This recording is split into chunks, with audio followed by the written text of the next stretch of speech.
150 metre লম্বা একটি train 450 metre একটি প্ল্যাটফর্মকে অতিক্রম করতে 20 সেকেন্ড সময় লাগলে ওই ট্রেনের গতিবেগ প্রতি সেকেন্ডে কত? অর্থাৎ এই অঙ্কগুলো আমরা যদি শুধু বেসিকটা ভালোভাবে ক্লিয়ার করি তাহলে সমাধান করতে পারবো, নয়তো অনেকে এই অঙ্কটার বেসিক ক্লিয়ার করতে না পারলে পুরো অঙ্কটাই ভুল করে ফেলে। ওকে, তাহলে এখান থেকে আমাদের বেসিক প্রথমে ক্লিয়ার করব। তো এই প্রশ্নটা বলা হয়েছে যে 150 মিটার লম্বা একটি ট্রেন। তো আমি ধরলাম যে এখান থেকে ট্রেন, এটা হচ্ছে ট্রেন টি দিলাম। ওকে, ট্রেনের দূরত্ব কত বললাম, যে দূরত্ব বা লেন্সটা কত বড়, 150 মিটার। ওকে, এরপর হচ্ছে এখানে বলা হলো যে একটা প্ল্যাটফর্ম কত, আমি বললাম যে আবার এখান থেকে একটা প্ল্যাটফর্মটা কত, 450 মিটার। ওকে, 450 মিটার, আর এটা হলো প্ল্যাটফর্ম। ওকে, প্ল্যাটফর্ম। তাহলে এই পাশে একটা ট্রেন রয়েছে এবং 450 মিটার একটা প্ল্যাটফর্ম রয়েছে।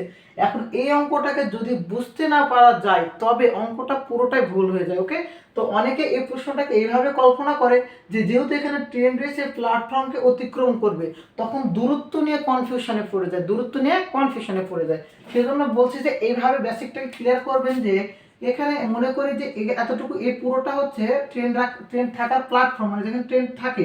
তাহলে এই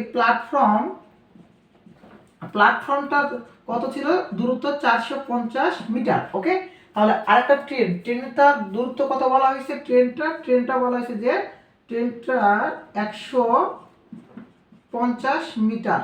তাহলে এই যে প্ল্যাটফর্ম যেটা রয়েছে, সেই প্ল্যাটফর্মকে ট্রেন যখন অতিক্রম করবে তখন এই প্ল্যাটফর্ম 450 এবং ট্রেন মোট এতটুকু দূরত্ব মোট হবে। তখন কি করব আমরা, এই দূরত্ব কি করে নেব, যোগ করে নেব। তাহলে আমরা 450 যোগ 150 সমান, যোগ করলে 500 আর 100 600 মিটার। তাহলে আমরা এই 600 মিটার দ্বারা যদি অঙ্কটাকে সমাধান করি আমাদের প্রশ্নের সমাধানটা হয়ে যাবে। তাহলে মোট দূরত্ব কত পাইলাম আমরা, মোট দূরত্ব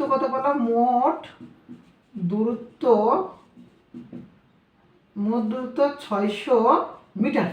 আর বলা হয়েছে যে সময়টা কত সেকেন্ডে সে প্ল্যাটফর্মটাকে অতিক্রম করে, 20 সেকেন্ডে। তাহলে সময়টা কত দেওয়া হয়েছে, সময়টা 20 সেকেন্ড, তাই না? তাহলে দূরত্ব দেওয়া হয়েছে 600 মিটার, সেই সময়টা হলো 20 সেকেন্ড। ওকে, তাহলে আমরা একটা সূত্র জানি যে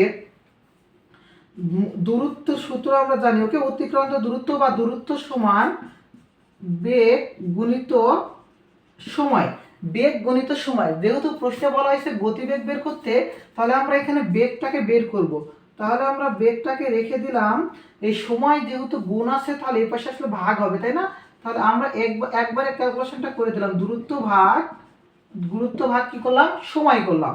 তাহলে দূরত্ব কত ছিল এখানে আমাদের 600, সময়টা কত 20।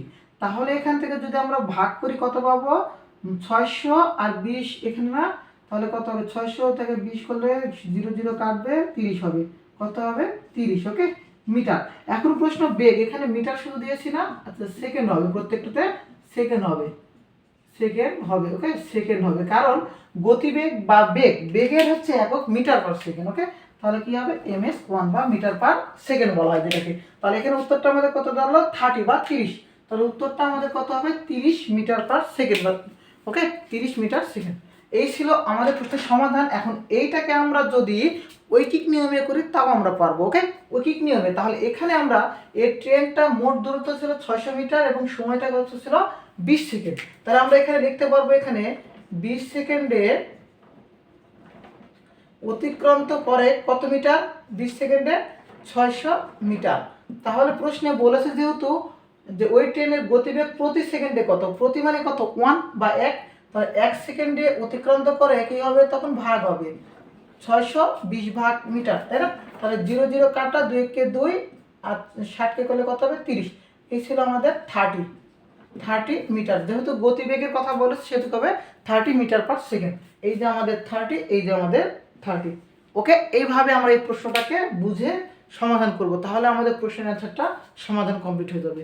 সকলকে ধন্যবাদ।